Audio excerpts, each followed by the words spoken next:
Hey guys, it's Jason Webb. This is the show that highlights local business leaders and the movers and shakers of Minnesota. Welcome to Minnesota Made. All right, so I'm sitting here with Donita Knaus at the Body Strength Training Shed in Kimball, Minnesota. And, Donita, we go way back. I didn't know you back in high school, but we're from the same little hometown of Annandale, Minnesota. Yeah. And, initially, what prompted me to ask you to be on the podcast was I've been following you on social media. Seems like you got a huge following. And one thing I really appreciate about you, that I find intriguing, that I admire, that I wish I would do a better job at, is how real and authentic you are. Like, you put it out there. It's like, love me or hate me, this is who I am. Right. And you don't hold back, you know? Mm-hmm. And where do you think you developed that quality? Well, it's interesting because I think about, is it calculated, right? Would that be calculated? Now with social media, it could be extremely calculated, but I can't even help it. I wouldn't even be able to stop it if I tried. Yeah. And I contribute that to probably growing up in a small town in South Haven, going to Annandale schools, parents owning a bar, being surrounded by that environment, 4 older brothers,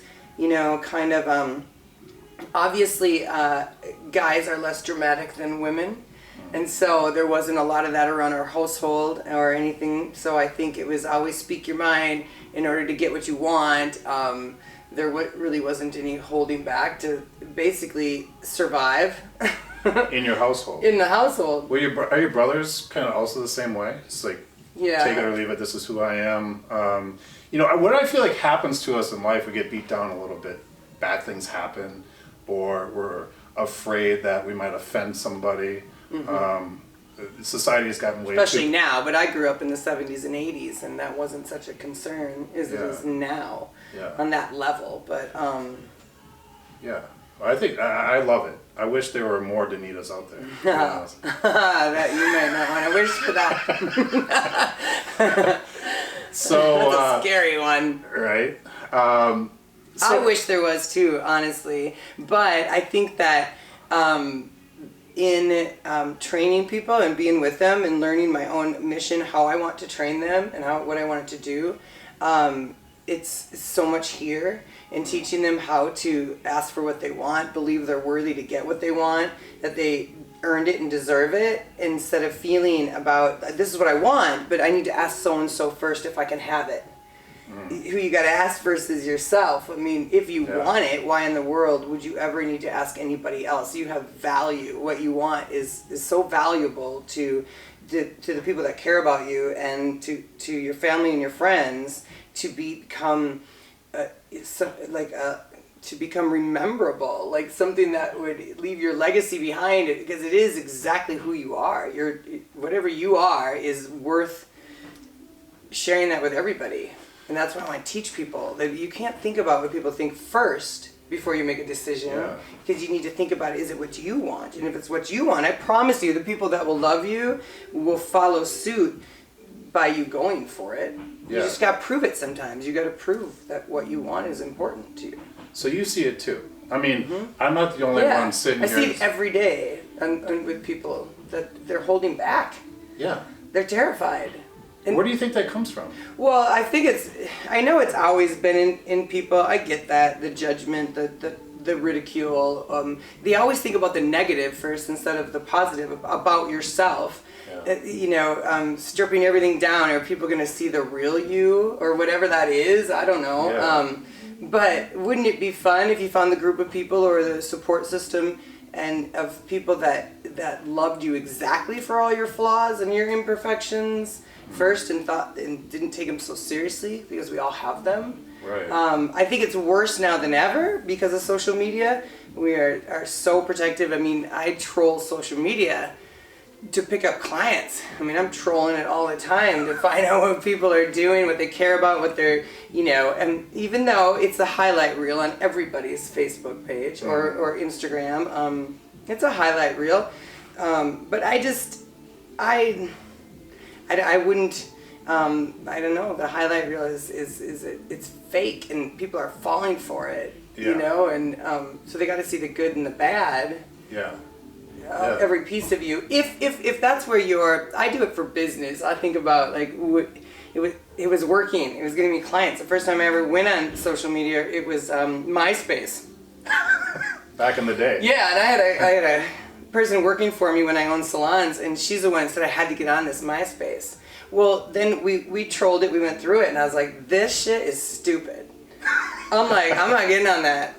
Like, people are going to the mailbox talking about it. They're going to the bathroom and they're talking about they're really talking about this pointless daily stuff. I don't know. Yeah. But then Facebook came and I got a little more intrigued. So I jumped into all these Facebook courses to understand the numbers and how Facebook works, right? Okay. And so once I kind of got interested, I was like, this is free marketing. So I did it for business initially, and I still tend to run it as business. But I'm in the business of getting in people's lives and changing your life. Yeah. And so I've got to be real. I got to be authentic. I got to, put out there if I'm hurting too, or something. I don't know. You just got to be real. Sure. And that part's easy to me. I'm not looking to impress in a fake way. I'm looking to impress and look for the like-minded people. I mean, I built this place because I started a new life and lifestyle that I needed more people to be in my circle. I needed more people, so I had to build it. Mm-hmm. Otherwise, I wasn't gonna find it. You're not gonna find it in a small town and go into bars, and I didn't want that anymore. I wanted more, and in order to get it, I had to build it. Yeah. So I'd take as many people as I could on the journey with me to build it, and that is going on social media and putting everything out there of, your mission and your ideas, your goals, what you want, and it's the old, if you put it out there 80%, maybe your goals will come true if you tell people about it. Mm-hmm. Yeah, well, one thing that you do is not only put it out there what you want to accomplish or what you're doing, but it's like who you are. Mm-hmm. And one thing, I remember you wearing a hat with a certain message on it, and I was like, wow, man, she's got some balls, Right?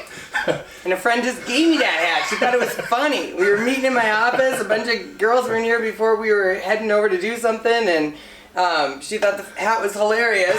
Which it was. Right, it was. So I put it on, and yeah, I thought that feedback on some Instagram posts and things like that were really funny.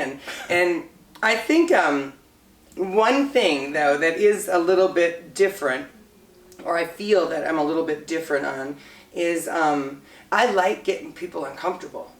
I like getting them confused and wondering about me. You get like a little sense of satisfaction. Oh yeah, because it challenges them and it makes them think about themselves and who they are and what they like and what they don't like. It gives you answers faster than it gives me answers about yourself. So I really like it. I like challenging people with that. Because in the big scheme of things, does my life truly matter to them? No, their own life matters to them. Right. So what I challenge them with is their own thought process, whether they like it or not, to understand who they really are and stand behind it. Yes. Instead of being out there, fake to everybody else to try to fit in or to do this or whatever that will never work. And so, I don't know, if someone gets upset by something I said or did, well, boom, there's your answer. Okay, I don't like that. Yeah. That's not me. Yes. And that's okay. That's not gonna make or break me. I don't lose sleep over that shit. I like the idea that the faster somebody would be able to accept themselves and love themselves for who they are, then the happier they're gonna get. So that part, I enjoy the challenge and putting it out there, even though I know, it's gonna be. And I have kids, so sometimes, people are like, I don't know, you should put that shit out there, right? And I'm like, well, my kids, I'm the same at home as I'm on social media or anywhere. Yeah. So my kids don't know me any different. Okay. That's, so I'm not your typical mom or or whatever that means, and they know it, and so they're 14 and 18 now, and they get it. They get it, and they're the same creatures. And I love that about them. I'm proud of that, because I always, when they were reaching different milestones in their teenage years, they got guarded and they worried about what people thought. And you're a good role model for them to not be that way. Yeah, and that was actually the reason why I wanted to get. One of the reasons I got into bodybuilding in the first place is because, so I own salons, and I was doing that because I was a massage therapist, and if my hands gave way, I needed to have a source of income, right? Sure. And I enjoy owning businesses, I really do. But we were at the expo in Annandale, and my son went over to the trophy cases, and he came back and he was making fun of me because of my hair in the 80s, right? Oh, sure. And because I'm in the trophy cases, and he's like, your hair, whatever. And I said, hey, at least I'm in the trophy cases. Right? And he started to say, because he was starting to become a very, he's 13 years old. He was Minnesota State trap shooting champion, right? Yeah, I've seen him in the paper. He's extremely talented, and he was becoming to find his own in his own sport and being driven, and I was very good at athletics. Sure. And so he said, I heard you used to be really good. You know, all the coaches and teachers here, I'm talking to everybody, they say, you should have seen your mom play. You should have seen it, right? Yeah. Well, I didn't have Jack till I was 30 years old. And when I had Jack, I quit with all my intramural anything, you know, and I was owning the businesses, and I was kind of taking that different direction of wanting to be a provider that way. But that resonated, and it hurt me because he was so right. So he never got to see that mom.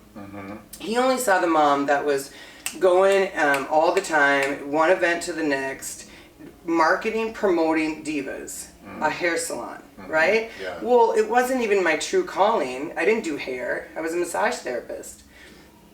But you put a basketball in my hand, you put a glove on my hand, you put a volleyball in my hand, and I forget about all stress. I forget about paying the bills, how they're going to get paid. I forget about, like, you know, any stress, my schedule, my client. I forget about everything. And I'm just in the moment. I'm like a lab puppy. Give me the ball, give me the ball, give me the ball. Right? And that's what I would consider for anybody. If there's a moment or something you're doing, then that's your jam. That's you. That's your. And when I get on a field or a court or anything like that, I'm just having so much fun I can't think straight.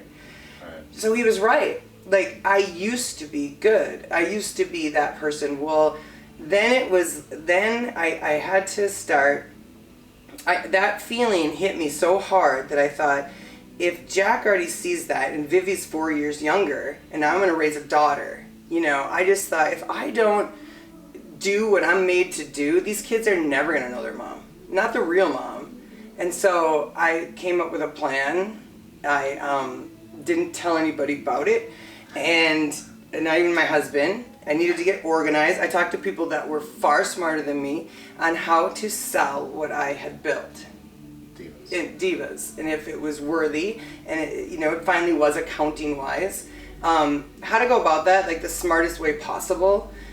So I had a friend that he made a lot of money building businesses, selling them, going back and forth, and he counseled me basically through every single process of how I was going to do that. And it was hard, and I told my family after a week of him guiding me through this that I'm going to sell everything and I'm going to open a gym. And they're like, crazy. Where? Kimball. Yeah, Kimball. What the hell? Where? There is no building in Kimball. There is no bit, you know, and I don't know. I kept saying, I don't know, it'll come. It'll come. But I had a year, you know, I had a year to find it. Okay. I remember seeing this stuff on Facebook, and I remember you selling divas, which seemed, you know, my impression was it's very successful. Like, It was the Seinfeld moment. You're on top. yeah. Like, you're top. It was finally making money. But where else was that going to go? These were two salons. I cut back. I had 3, and then I had 2. And where was it going to go? I didn't do hair, you know, and I was trying to build other people's careers, and I was really focused on that and not my own. And so I needed to shift gears. I was 45 years old, and I felt like 50 was coming way too soon, and I loved all my ages. But the sound of 50, I wanted to vomit. My husband turned 50 5 years before I did, and I got sad. I hated it. I thought he was an old man, and I was like, this is gross. And he's a young 50, and he's 53 now.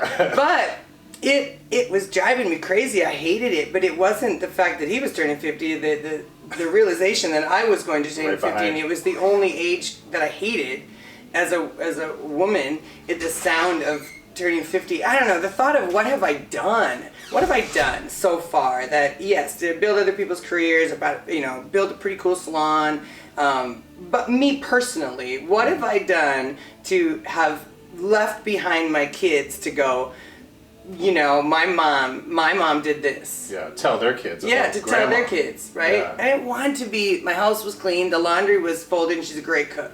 It wasn't enough. Yeah. I wasn't done yet, and I knew, soul searching, what makes you the happiest? And I was like, playing in a gym, lifting weights, playing with a ball, I don't know. So I was like, came up with a plan. I said I need a year. And I also then started, because I biked everywhere and I exercised on my own all the time. I just started like creating a new brand before I even sold Divas. I just started posting my workouts, posting my bike rides, creating this new person on social media that by the time that I would ever find what I was going to do, they would have already believed this was meant for me already. I was already this person. And then I would already create a following before I even shifted gears and sold. Yeah. To be honest, I thought you were crazy. Right? Open a gym in Kimball. My maker thought I was crazy too, and he didn't give me enough money. Well, you've proved them all wrong. I mean, any of the doubters that were out there. I mean, look at you now. And I got hungry when people doubted that. That feeds you. That still feeds me massively. Yeah. Doubt does. I come from a family of alcoholics and smokers, and they're all dying. And so when I was younger, my dad died when I was 12, and I remember then saying, okay, like if they told him to eat better and he didn't, and they told him to quit smoking and he didn't, and he wound up dead at 60, I was like, that is not hereditary. Right. I was going to fight it. And I just got on a mission, and that I started to stay a lot healthier then anyways. But that fueled me, and they continue on that path, and I always want to have that, like, no, just because they had a domino effect down didn't give me the rights to do it. And now I have kids, and so I have a responsibility to show them a better path.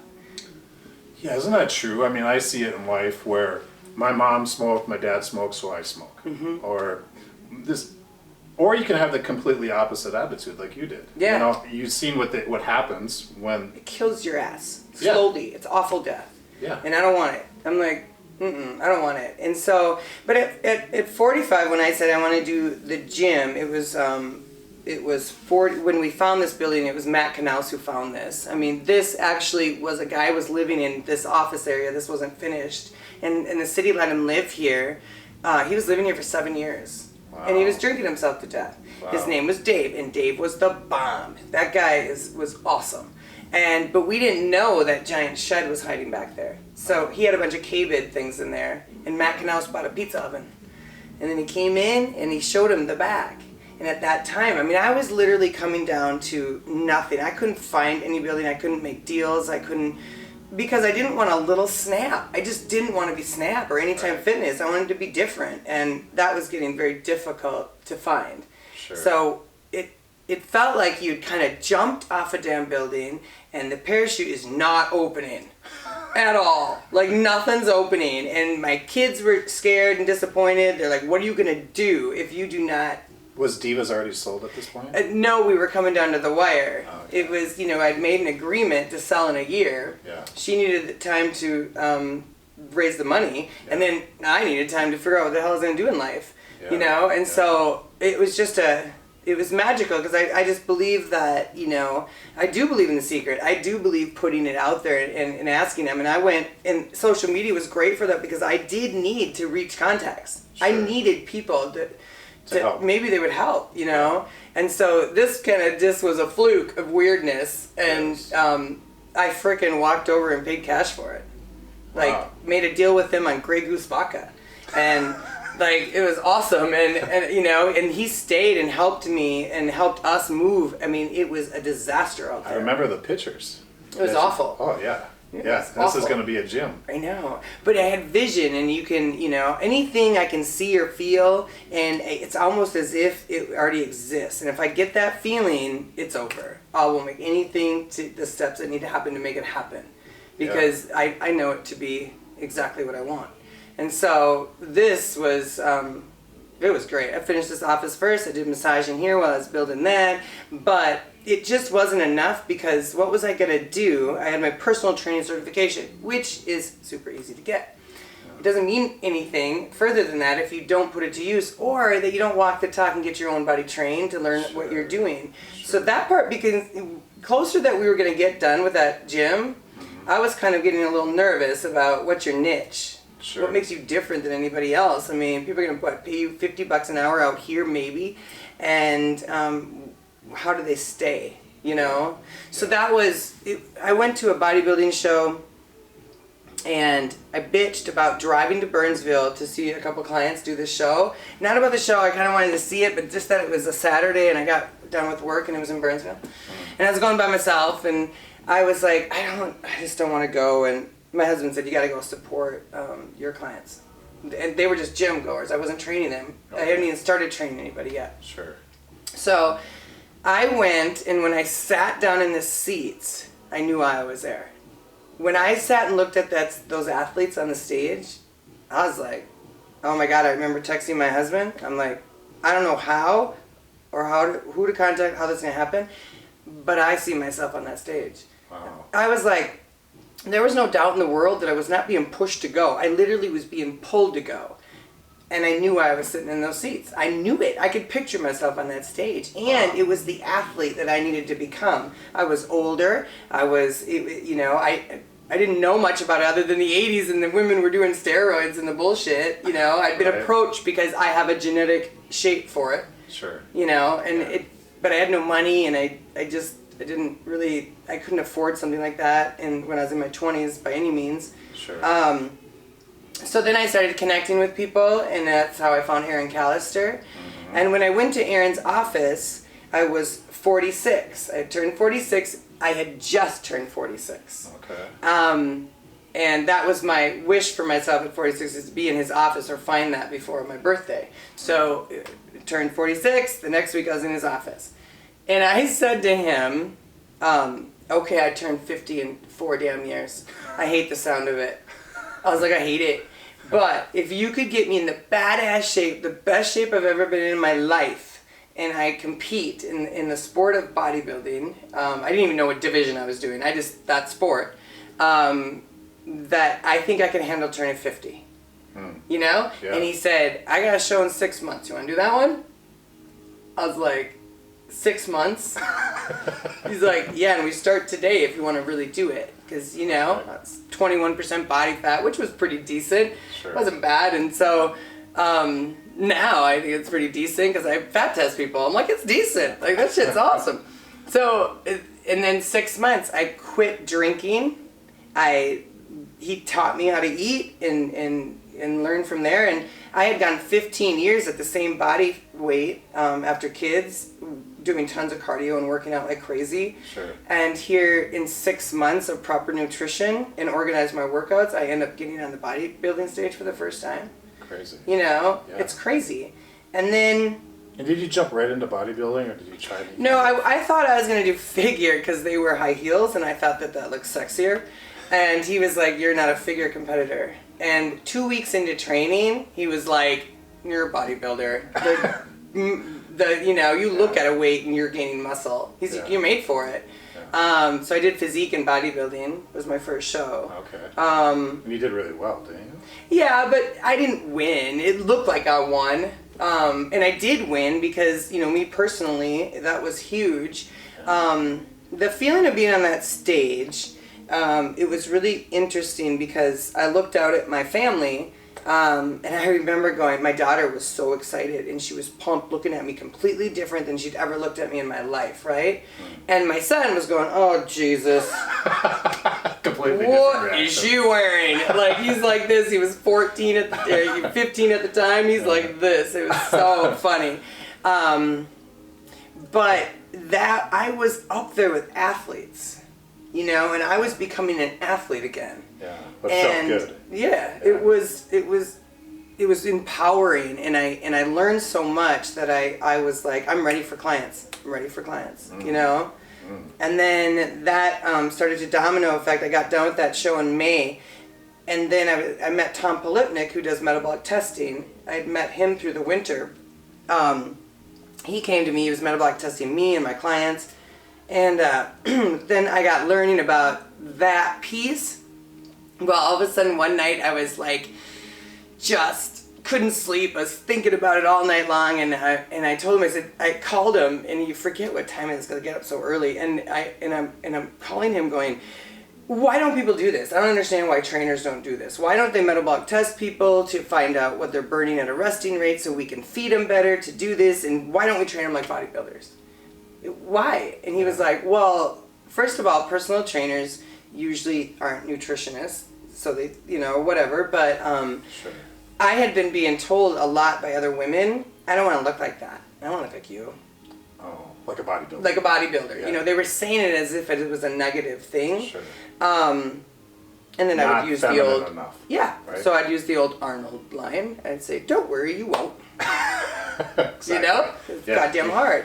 Yeah. But there was a piece of that was interesting that I had to figure out, and then I sat there and came up with this 6-week program. So I chose 6 week, like Peak Physique had a 6 week. A lot of things have 6 week or 8 week or whatever. But the only reason I chose 6 weeks is because in my journaling of my own transformation of training for my first show, it took about 6 weeks before the light bulb went off of like understanding the macros and how to create these meals accordingly, and I got into a groove, you know, and it was 6 weeks. Something clicked where I was like, this is flowing. I'm starting to understand this better, and my body had started to change already. It took me 3 months to lose 10 pounds, and at first I was like, well, I got 20 more to go. That's not enough. You know, it seemed like only. But then I put pictures of myself side by side, and all we did was we were weight training me and feeding me differently, and my body completely changed with 10 pounds of fat off of it. Yes. And that was 10 pounds of fat. 5 pounds of fat is an NFL football. Now you take 2 of those off you, your body can change. It's a lot. Yeah. Everybody in my training asked me, how's it going so far? And believe me, your drinking friends want you to quit. So they're like, how's it going so far? It's hard. They miss their drinking buddy? Yeah, they miss their party animal, right? And I was a rock star. And so they're like, you know, how's it going? Well, like the only thing I can answer is I'm like, I don't know, but I feel like a machine. Like I feel I've got more energy, and I said, wow, you should quit drinking, man. You quit drinking, and you're like, shit, it's endless. You know, like you wake up feeling amazing, and it's not like I drank every day. I didn't. But it didn't matter. Like I was getting older, and you do 2 nights of drinking or 1 night of drinking, and it ends your week. You know, it's just mentally disturbing. Yeah. And so the challenge to quit drinking is a mind F all in itself. That is very difficult. But I could only answer by saying that I felt like a machine. And I did. I felt better and better and better, and I did not know that was because my metabolism was speeding up. You know, I started with a very slow metabolism, and I didn't know that you could increase that the way it was so quickly. So Tom Polipnik did another metabolic test on me, and we literally had taken a slow metabolism all the way to a very fast metabolism, and I was burning like 400 calories more at a resting rate because I was packing on muscle. Sure. So I started to piece this shit together that who wouldn't want this? Yeah. Like who wouldn't want to train like this? Like I'm not unique. I mean, you know, I'm not like indifferent than anybody else. Like in the process of your body, I'm not like a freak of nature different. Yeah. Everybody could do this, you know. So I put a program together, and I call it the 6 week shred. And then I pieced that together, and I went on social media once I ran everything by Tom Polipnik, and I'm like, this is what we're going to do. We're going to metabolic test them. I'm going to take their numbers, organize their nutrition, just like Aaron Callister did with me, and then I'm put everyone through it.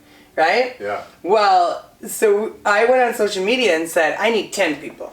10. I just need 10 people that trust me, hire me to do my 6-week new program, right? Yeah. I had 10 people signed up in an hour. Wow. Then I was like, okay, I was still doing massages, and I was like, I don't know, let's see what else we can do. In 24 hours, I had 30 people on my books. Wow. And I knew like it would take time because you gotta have 6 weeks before you can create your walking billboards. You know, like Sure. I gotta have results. So it took a while. The before and afters. Yeah, took a while. Yeah. And now we are 3 years later and have taken over 300 and some people have done this with me. 300. And I just brought on Tana Crowell, who trained with me for 2 years. Yes. And I just took her on a year and a half ago to help. And now her schedule's packed. Wow. We had waiting lists. So I hate waiting lists because this is what happens. Like seriously, if you finally decide I need treatment. I'm destroying my life with alcohol or drugs, right? So Right. I'm in. I need treatment. Go to the door, and they're going to tell you. Come back in 3 weeks. Yeah, in 3 weeks. Yeah, get you on the list. What is going to happen to you? Right. Talk yourself out of it. Yeah, and then you're going to say it wasn't meant to be. Sure. And then you're going to give in, and it's going to be awful. People need help, and they need help right away. And so when they're ready, they're ready. I mean, I've been through a million people that want to talk about how ready they are, Right. and they never make the goddamn call. Right. They sit on their social media and their Facebook Messenger on a Saturday night when they're digging through, looking at your pictures saying, I want to be her. And then they message you at 2 in the morning after a few drinks. They're ready. And I'm like, I'm so happy you're ready. Here's my phone number. Yeah. They never call. You know, so the ones who have called, I'm like, oh, they need a t-shirt that says I made the effing call. Right. Right? Because that's the toughest piece. But those people, I mean, some of those people are still with me. It's just awesome. But I hate the waiting list. And so the waiting list now, because we are pumping out so many results and so much progress from people, with having Tana now and we can pump more and more out, well, our phones are blowing up. They want to start. So my schedule right now has like 48 people on a weekly one-on-ones in here. Because I don't believe in group training. I don't believe in online training at all. I'm like, I want in. I want to meet you. I want in. We got to work on a lot more stuff than just go teach you how to lift a couple weights. Right. You know, so it's huge. So I was having another sleepless night, going, what am I going to do? How do you get these people like off of in my schedule? But how? This is not possible. I own 2 gyms now. I'm not going to open up more and then spread myself. Yeah, I mean, I can't do it. And so once again, texting Tom Polipnik early in the morning. You know, I got an idea, but he answered with that you need to, he said, you will build more leaders, less followers.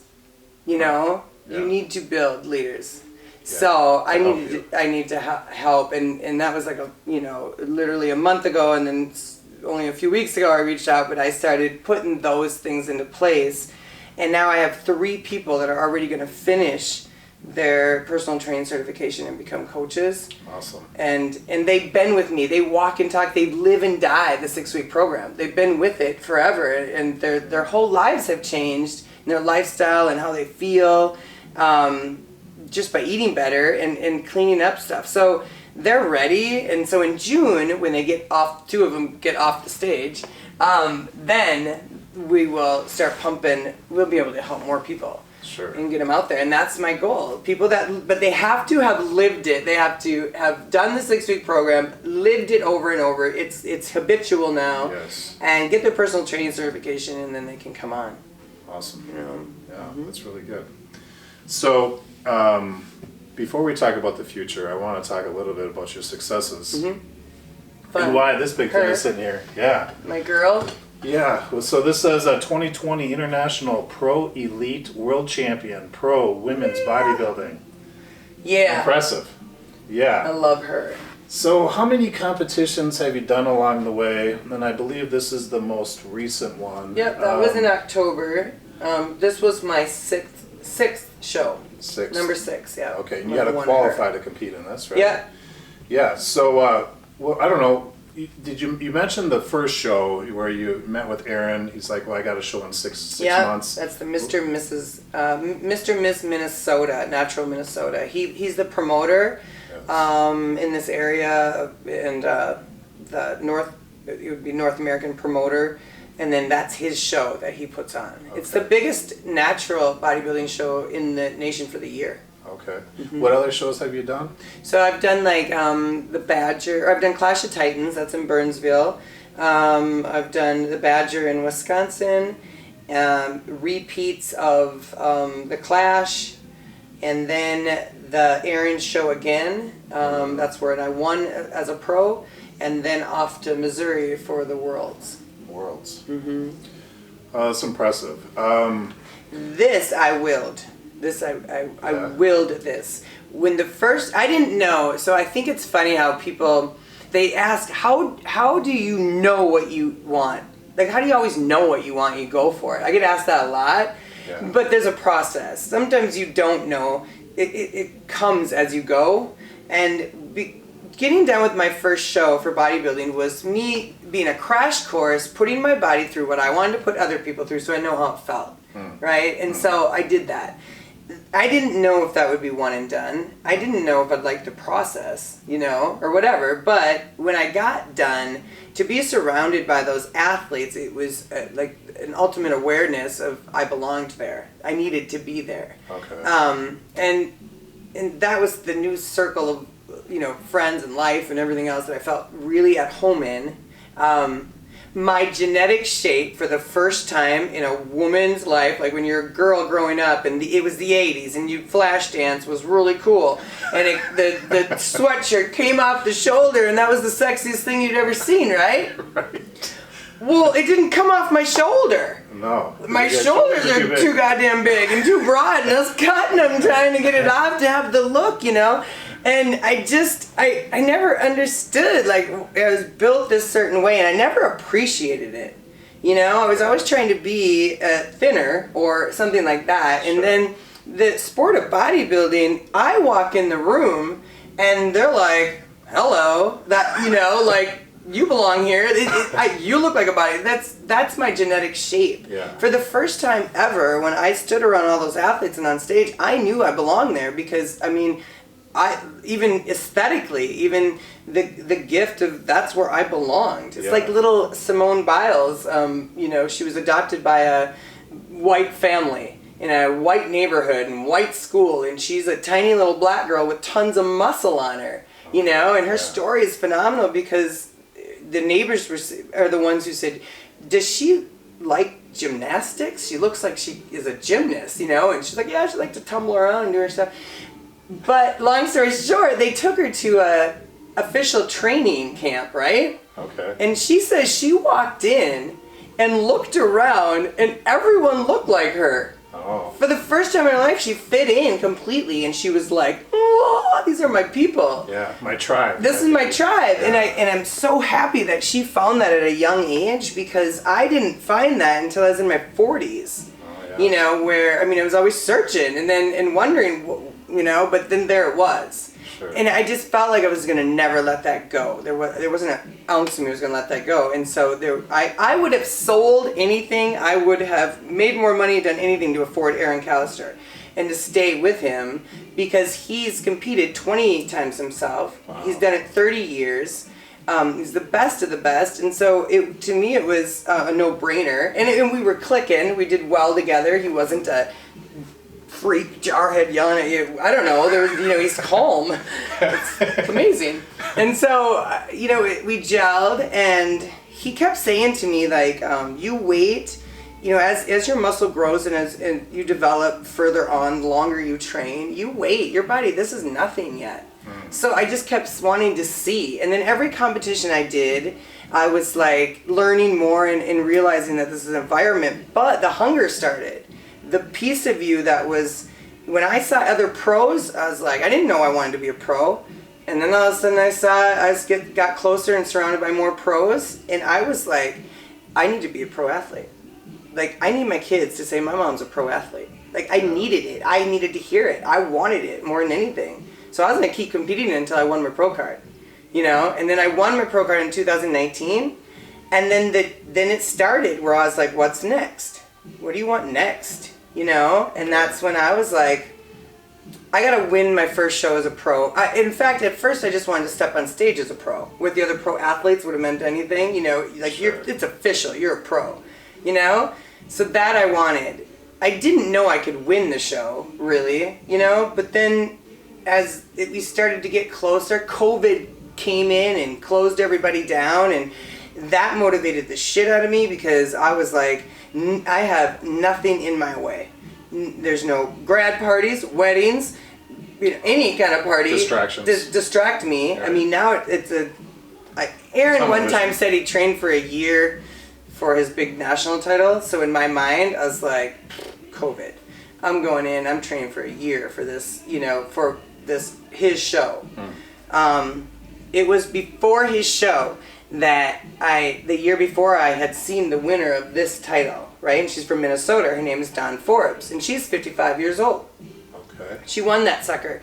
So I screenshotted her with her trophy on Facebook, right? I screenshotted it, and I was kind of going to Aaron, that's what I want. I want her. He goes, well, you got my show first, and you're going to have to win that, you know, or whatever, you know. And it was funny because I was like, yeah.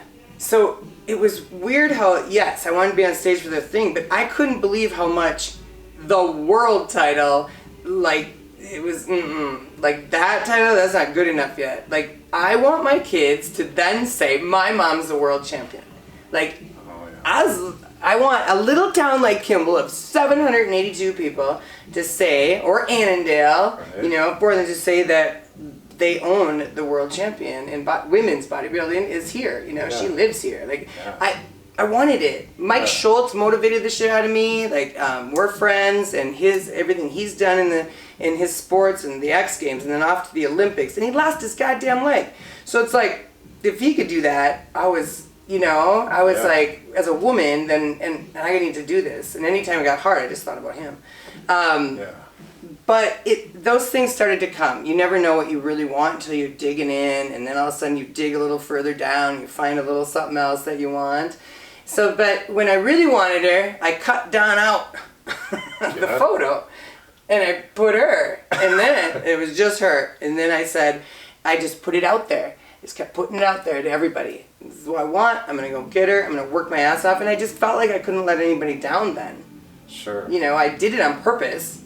So the world of your little tiny 5,000 people on Facebook, whatever it is, your world held me accountable for what I wanted. Yeah, there's some truth to that. If you speak it and put it out there, you're much more likely to achieve it. It says 80%, right? Yeah. So if you write it down, you got 50%. If you put it out there to the public, which is now social media, you get 80%, you know? So I created her. I literally, like, I posted a plane seat and said that she'll be riding in that plane seat next to me on the way home from Missouri. Awesome. And when she was sitting there, I was like, I told you. You manifested. Like, Aaron was on the other side, and I'm like, I manifested this. I go, look at it. Like, I already had her here. Like, and the only scary part was that morning. I had so put it out to everybody in my world that I was going to win, that I was talking to my daughter Vivi on the phone, and she was nervous. And she was like, you think you're ready? You think you're gonna win? Have you seen your competition? She had all these questions. She was so nervous because she knew how badly I wanted it, right? Yes. And I said, Vivi, your mom's got this. I go, I got this. I'm coming home with her. She's mine. That's my title. Yeah. And then I got off the phone and I wanted to vomit.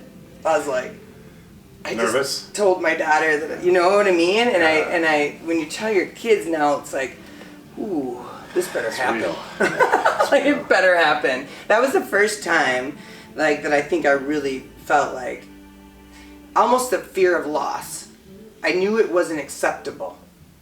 You know, and it should be. I mean, if you work so hard for something, you just get flat out beat. You got beat. Yeah. I mean, that's awesome. You should be proud of that. That you put everything you had into something. It doesn't matter. Like if you get beat, you get beat. Yeah. But you know you did it, right? And I knew that. I knew I'd put everything in, but I did not accept loss at that point. I literally knew I wasn't going to accept it. Were you always really competitive? I mean, back in high school and playing sports and all that. Yeah. I think a good word for you would be determined. It seems like you got a target in mind, and you can fill that gap. This is where I want to get, and I'm going to get there. You fill the gap, and then what's next? You fill that gap. That's the piece I love to teach people is the steps. Yeah. You're never gonna, you can't catapult and miss anything sometimes. Sometimes it takes all these little steps to get there, and that's the part where people get tired on the climb and then they quit. Sure. Something like, it's the Mike Tyson. You get punched in the face, and pretty soon all of a sudden, you've never been punched in the face, and then it's over. Yeah. You're just done, Change your mind. Yeah, like that quick, and you take a punch to the face, it hurts. But it I don't know, there's just so much more going on, and that is where people stop believing in themselves. They start listening. I tell people in this process, even of losing weight, I'm like, you are going to put your freaking blinders on, you're putting your earplugs in, and we are going to go. Yes. Because this is what you want. Even when your family is barking at you, it's just because you haven't proven it yet. I proved it to my kids what I want.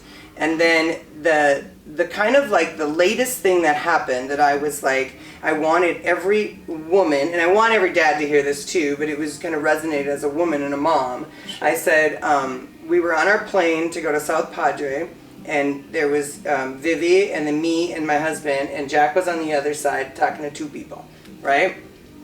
And Recently? Yes. Yeah. Just okay. recently. And he's 18, and you know how your teenage kids are hard to impress. They're not, every parent knows this. It's weird. But I'm sitting there listening to my music. He's talking, introducing himself to two new people, and they're talking, and all of a sudden he got asked, "What does your parents do?" And he goes, "That's because," he said, "that's my parents over there," whatever. And so he said, my dad does concrete. And he goes, "But my mom." And he goes, "My mom?" He goes, "She's a freak of nature. She's a pro bodybuilder." And he said, and the guy's like, "What?" And he looks over, and then he says, "And actually, she's not just a pro bodybuilder. She is the world champion right now." And they were going crazy. They're like, "That's your mom," and all this stuff. Awesome. And I'm sitting there pretending not to listen. I'm on my phone, and all I can do is I'm like, "Tom, are you hearing this?" Because I want him to hear it. Because it's awesome. But it was another moment that while I sat there, boy, did I want to hear that. I wanted to hear that, and I fought hard to hear that. And then he was so proud of me. He was so proud, and I get it from my daughter a lot. She tells me that kind of stuff, but for him, it was different. And then all I thought about was, I gotta get every mom to hear that. I want them to hear that from their kids. And so now I'm like, quit constantly just cheering on your kids. Quit sitting there and doing that.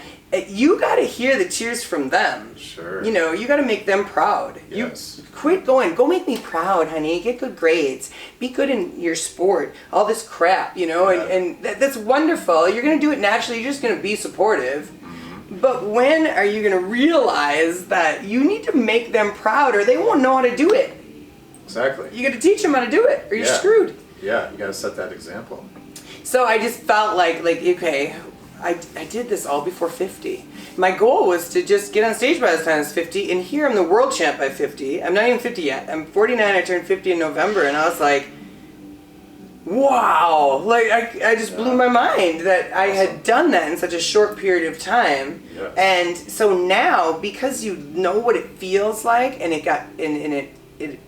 you learned how to do it, I feel like literally relentless. And that's the piece that I'm like, okay, I know how to do this for myself when I want something now, but now the ultimate goal is to teach other people how to do it. Gotcha. Is that what's next? I don't know. I see There's still a Donita couple of 2024. Yeah. For president. No? Oh God. Oh yeah. No. I just learned about politics, actually. Yeah, I've never involved. My son has been in politics since he was 14, and he wished he could have voted for Trump. He has taught me more about politics, man. Yeah. Wow. I love your posts about politics. Right? Yeah, because I don't know shit about politics. But I like a true leader. I like a bold person. I like someone who stands behind their what they say, no matter what kind of thing. Like, I just love that. So I got a little bit into the Trump, wagon, and I loved it. Right. The Trump train was going through, and it was fun, and I really enjoyed that. And once again, it was kind of like a piece that made people extremely uncomfortable. He's a piece of that. Yeah. He is that, right? And so I was like, that's my man. I was like, him and I, like, that is endless.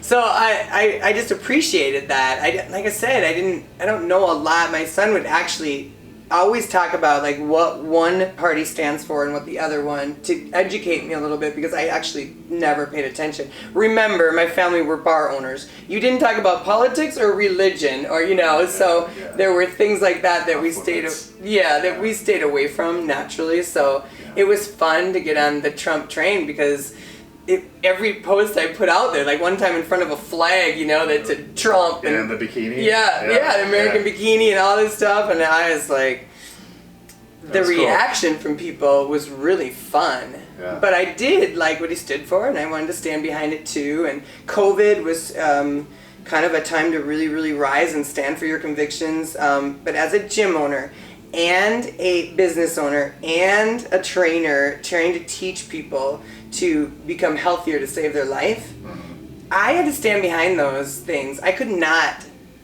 close because of being asked to. It wasn't a law. So I was just being asked to. And I said no, because I had a choice. And if I would close and roll over, what am I teaching my people that I want to get healthier? Hypocritical. It would be totally hypocritical. Yeah. No, so I didn't close. Did you say that you're one of the only, or the only gym that... I was the only gym in Minnesota that did not close. At least made it public. Okay.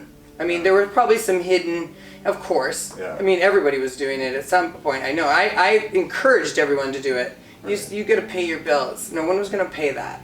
Yeah. So take care of yourself first and provide, and whatever happens. But if a lot of them didn't make it public, I did. Yes. Yes. So, do you feel like what sets you apart in what you do with your clients? I mean, I heard things like metabolic testing, the 6-week shredder, living it, been through it, have the hardware to prove it. Is that what you feel like, kind of like your niche is, that makes you different than some of the other gyms in the area? 100%. Yeah. Tom Pilipnik does metabolic testing all over, and he said I'm basically the only one that takes the metabolic test and then makes it part of the program itself and guide them through it. Really teach them. That was the piece. The other piece is the time. The time that I put in with each of these clients is massive. I mean, they might only come once a week to actually train with me, but we spend a week together, with phone calls, text messages, everything to be held accountable. Yeah. It's just a matter of, we also have to have a trust and a like. We have to like each other. There has to be a gel there, just like I was with Aaron Callister. There'd be a gel, there'd be something, but in ultimate respect. And so me competing or taking it to this level keeps me accountable myself and keeps me learning. And so that piece is very different. It's like going to your cardiologist and he's 400 pounds. Yeah, I would say that's the piece that I always wanted to make it different. And if I took anybody else on, that's why it took a while to find people that I trusted that could take people on. There were a couple, but they didn't believe in the metabolic test, or they didn't want to learn about it. Tom taught me everything about that test, and I put my body through it. So it took a while, and Tana was the first who was just living it. And I asked Tana one time, I was taking her to the bodybuilding stage, and we were driving in my Jeep, and I said, I gotta ask you a question. I said, you had been with me for 2 years now, right? I said, why didn't you quit? This was just her hiring me as a coach. I was like, why didn't you quit? A lot of people quit. like their program or a diet or, you know, whatever, a lifestyle. They got punched in the face. Yeah, they get punched in the damn face and it's over. And I was like, so why didn't you quit, you know? And Yeah. she says, because you didn't. And I was like, holy shit, what if I would have quit? Like, you know what I mean? Because I was like, because times were hard. I mean, there were so many times.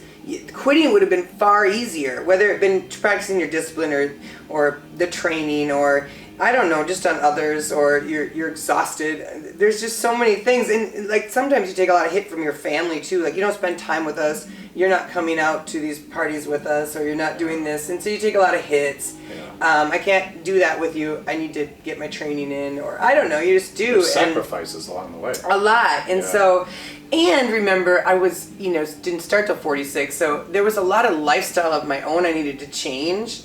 And that was very difficult. And my family knew me one way. Now I'm developing this whole new person, and sometimes they don't like you because they like the old mom, you know. So there was just a lot going on, and when she said that, I was like, oh my God, you forget who you're influencing, you forget who you're touching and who you're inspiring, and it's important that you remember that, because it really does hold you accountable too, and you gotta care about that. That matters. Right. You know, but I don't want to ever fool anybody or be a fake that way. It's hard, and dieting's hard just to lose weight. I mean, this whole direction is a different ballgame completely. But I don't, you know, we've found people along the way. I mean, I'm building a tribe of people who are hitting that stage. Annandale alone, in the next 2 weeks, will pull in 12 people that have hit that stage. Crazy. After October shows, there's going to be 23 around this area that have hit that stage. And when I did it alone. So to bring in that kind of following, like kicking that snowball down, and this domino effect of greatness, because it is different. It's a healthy direction. People feel the best they've ever felt in their lives. They are clean. Can now help others. It's different than people. You can go get crazy on drugs. There's a million other bad things that can go on. Right. But we're inspiring people to lead and to show people that in this day of age of fast food and bullshit, and if you pay $1 for a Big Mac but you got to pay $8 for a salad, it's just a effed up shit show out there, and it's confusing. And all the fad diets, enough. Can we just eat food? You know, the food that. It's crazy thought process. Everyone wants a faster way, easier way, all this stuff, and they're getting lazy and fat, and the obesity rate is climbing. And now, if that wasn't bad enough, our kids are obesity rates climbing. Even worse, probably. It's even worse. And the poor people are getting fat and malnourished because they can only afford fast food. Yeah. It makes sense. I feel it's terrible for them. So then they can't even afford healthcare and everything else, because of all the damage they're doing, but they're doing what they can, and it's what they can afford. Right. So it's not essentially their fault. Yes. You know, they're doing their best, but we're misguiding them. You know, Thrive, Plexus, every stupid diet you think about there. Wear your nutrition. Like, who says that? And well, then you trick these people. And if I always, when people ask me about 5 diets, is there anything you take or anything like that, I'm going to say, like, this is, if you were to go, and I'm gonna put it out there, I know all you Herbalife and all you people in Plexus get mad at me and Thrive, but the problem is that when people believe that the shit in the box, the pills or the patch or the whatever, actually is what got them to lose weight. So what happens when their car breaks down? Or what happens when their dryer breaks down, or real life happens and they're medically had to pay for something, whatever, right? So they can't, real life stepped in and their money needed to go to something more important. And that box didn't come because they had to put that order on hold because they couldn't afford it, right? Yeah. So when the box didn't come, guess what happened to them? They were deflated, and they didn't know that the power actually came from within and who they are. They thought it came from the goddamn shit in the box. Yeah. But it didn't. And so they didn't learn anything. And they didn't learn about food. And they didn't learn about what food does to your body and how much you need and how much to reach your goals, how many calories should you take in. They didn't learn anything. They just learned that the stupid shit in the box helped them get motivated. Sad. Instead of learning that it was truly them that got themselves motivated, that the true fire comes from everything within and education and learning about food. So when they have to go to the grocery store to get their food, instead of out of that box, they know what to buy. Yeah. You know? Right. So that's my anger, whether they work or not, and whether they motivate people is, I hope they do motivate, whatever it takes sometimes, you know? I mean, I bought the whole collection of T25 to get me out of a rut one time, and it worked. You know, so I mean, this stuff works. It's just, it won't work forever. It's only going to work because you finally got motivated and you got off the couch. So your expenditure went up. You burned a little bit more. You probably got yourself in a caloric deficit somehow, and then you lost a little weight. Sure.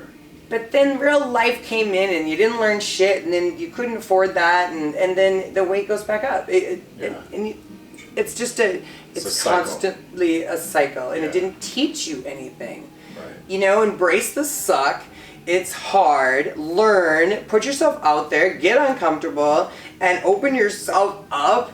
And I promise you, your pocketbook's going to get bigger. Even if you now hired a trainer, you're going to look at one time I went through my budget when I quit drinking. Holy shit. So I go through my budget, and it was so embarrassing because it was tax season, and then it was so embarrassing to see what I spent on alcohol and going out into dinners and all that bullshit, all the restaurant eating, meetings. Had a lot of meetings in a restaurant, right? Like I wrote it up. So I'm like, I calculated all of that, and I thought, oh my God, if you put that money to a trainer and better food, I mean, it was a no-brainer. Right. It was so embarrassing. It took forever for me to come clean on what I actually spent on that shit. Right. You know? Yeah. And so now for me to have excuses that I wouldn't be able to afford my trainer Aaron or something like that is a damn joke. Yeah. You know, I said I'll do anything to afford him. Just, you know, because it's a priority. It's number one now. But all of our priorities are that, and that's, I want to teach people, put that priority, you need to put that number one. You're not being selfish, you're not being, you know, I mean, I get called that a lot, especially from women. Women are mean, and they'll say, well, you, I need to spend my money on my kids now. That's my priority. Like, as if it was not mine. Right. You know? Yeah. It's been my priority the whole time. It's been my number one why, was those kids. Right. To look at their mom like she did something. Now, what I want, what will happen, and it'll be really exciting, and hopefully I'm here to hear it, but when my kids walk their kids in these doors someday, they're going to look at those banners and they're going to go, that was your goddamn grandma. That's your grandma up there. Right? And they're going to be like, grandma is nuts. And then the great-grandkids will be like, can you believe that was your goddamn grandma or great-grandma? Like, it's going to inspire somebody down the trickle line to do what I'm doing. Somebody's going to step up and do the same thing. Yeah, that's awesome. You know? So, yeah. I'm like, that. So tell me that that's not my why, or that's not my priority again. I want to choke them out. This is a screwed up perspective. It is. Yeah. It isn't an excuse. Yeah. It's just an excuse. That's all it is. They say that that's where their money's going to go, is to their kids. They got this sport and this sport. And I know I have to drive them there. You know, I'm like, yeah, I know. I did it all. I'm still doing it. Yeah. But this comes first. And so that they see mom's goddamn happy. You know, they need to see that. They need to see that I'm living a life that is finding a way to be happy, so that I'm happy to them. I'm in a good mood for them. Yeah. You know? That's great. You mentioned building your tribe and having some of your clients become trainers and help you out with the 6-week shredder program and different things like that.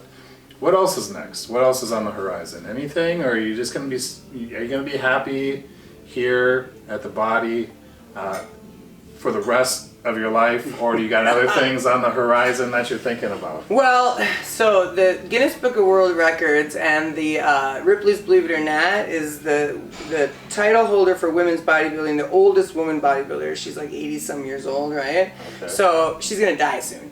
So I need to take that. Okay. I'll end up getting that. I want that, and so that was the I would be the second one to get in those books. Would be pretty dang cool. So the Guinness Book of World Records, and what was the second one? And the Ripley's Believe It or Not, Oh, okay. she's in those two. Okay. I know. Awesome. So that would be the ultimate funnest goal as an old person. Yeah. But along the way, until I get there, then it would be to build it. Just build other coaches so we can reach more people. And I'm not the only one. I can take a little bit more vacation, something like that. Because I think that if I keep taking on as many clients I am, first of all, it's bad for business. I can't lose focus on one person and forget what we were training last week. I mean, it's important that, I keep it at my clientele enough to be able to keep giving to them. High quality. You don't want to water it down. No. I don't want to go from hour to hour and cutting 1 to 50 minutes short in their 1 hour training session because I'm going like this. And that's starting to happen, and I don't like it. It's not right. Yeah. So, I need to build it. I need to build so other people can train and build this idea and things like that. And then I don't know if it takes more locations to do that. I get offered a lot, especially in Cold Spring people. They're all over me. But you got to remember, I owned multiple businesses before, and all that did was really spread me too thin, and you lose focus. It's like the soup Nazi. Sure. Be great at something. You don't need to, I believe in multiple streams of income, but it still needs to be basis on what I believe in and the foundation. The foundation has to be strong before you can build anything else. So I believe in multiple streams of income, but, Yeah. And I wish this was, you go online and you sell stuff that way. There are ways to make this big, but I was like, dude, those people don't even know their people. True. I'm learning so much from my clients too that I don't want to miss out on a lesson learned. People go through a lot of different things, and when you think you're having a hard time because of your situation and you're not telling it or sharing it, then it is hard. But then you meet somebody that's going through something similar or conquered that, you can do it too. Mm-hmm. So people need each other. We need to learn from each other and share and trust. The world of COVID has literally put a dagger in that system, and I think that we're gonna have to recover because of it. And, and that's why I wouldn't wear I know the mask thing is so stupid, but I didn't, and I went out and bought my groceries. I didn't order them online and things like that because we need each other. Yeah. And and to backtrack it and to put one person against another now, all that stuff is a mess. And you know what? We've been through a pandemic before. It's 1908, for God's sakes. If we didn't learn then, they didn't come up with a plan. It's foolishness. And so this, at least, they learned that we are not invincible. That we better come up with a plan. It's just it's silly. And the plan is to get our freaking systems and our bodies in shape so the next time something like this happens. Strong immune system. Strong immune system. People can fight it. Yeah, exactly. And you do that by working out and eating right. Yeah, it's that simple. Yeah. Where we come from the earth, let's it's really not complicated system. It's just synthetically the world took over with all the stuff, all the happy pills and everything that was going to make you feel great instead of your own body doing it with dopamine and serotonin. And they got so used to a synthetic form that you didn't realize your body could have did it itself. Right. All right, so there's a few words that come to mind when I describe you, or when I think about you. The first one when I walked in the door was the real, authentic piece to you. You just put it out there the way it is. You're not worried about offending somebody or being politically correct, or you are who you are. You're authentic. I feel the passion coming off you like a heat off of a bonfire. That gets a little crazy when you get talking against stop. Yeah, I love it. I love it. People are attracted to that. And the third word I think of is inspiring. Your results speak for themselves about how many people in these small communities have now stepped up to the stage and are competing in bodybuilding, and how many people have gone through your 6-week shredder program. You're inspiring people one after another, and it's really, really cool to see. So if somebody wants to get a hold of you, if they're interested in competing or interested in doing the shredder program, they can, well, you could call me, or they can go right online. okay. If they went to thebodytrainingshed.com, Okay. you could do that, and then otherwise, I don't know if I share my phone number all the time. Okay. Okay, so Yeah. 320-260-2081. But that's all over the website as well. I actually don't have an office phone. Just your cell phone. Okay. Yeah, and I just believe that if people, a lot of times, I hear the number one thing is you're intimidating. So it People helped tell them, you that? Yeah, all the time. I didn't call. I wanted to. I want your help, but you're so intimidating. They never talk to you. You know, right? So they're Right. terrified. I get it, because if you were to look on social media and you pull up, and my profile picture would be one of my competition. You know, when I won her, all this kind of stuff. You have a big presence. You have a big personality. Yeah, But I get it. You know, it makes sense. But this isn't about me. You know, when they're trying to reach out and call, you gotta remember that this is about your needs, and this is about what you need. And what are you gonna do? Are you gonna hire somebody that is maybe not as bold, maybe not as strong willed or driven, or didn't prove as much as I have, or that I know what I'm doing, or I want to do what I'm doing? Yeah. You know, I mean, what do you want to find somebody that's beneath you or above you? Exactly. To learn and to get better at something that you want, you're gonna have to find somebody above you. Yeah. So you're gonna have to make the call. I mean, call and just see how it goes. Yeah. And if you don't like the person, if there's something, you know, I tell people when they call, come meet me. Before you hire me, come sit with me and meet me. You know, it's important because I'm gonna be messing with your life. You know, it needs to happen. But intimidating is interesting. I get it, but I look at intimidating as confident. So I don't, intimidating is their own issue. If I'm intimidating them, that's their own problem. That's them. That's not my intention. Yeah. You know, I'm not, trying to intimidate factor. I mean, dogs do that. You don't bite. Right? So it's hilarious. Or I'm like, no, that's your own deal. That's your own word. That's not who I am and what I intend to do, and that's not my mission, is to intimidate you. Yes. It's just, if I'm intimidating, then it's yours. But let's get to work. Who Set cares? it aside. Set it aside and let's come up with a plan, and that's what it's about. Got it. What's the website again? Thebodytrainingshed.com. Awesome. Well, I appreciate it, Donita. Thank you. It's been fun. It's fun. Awesome.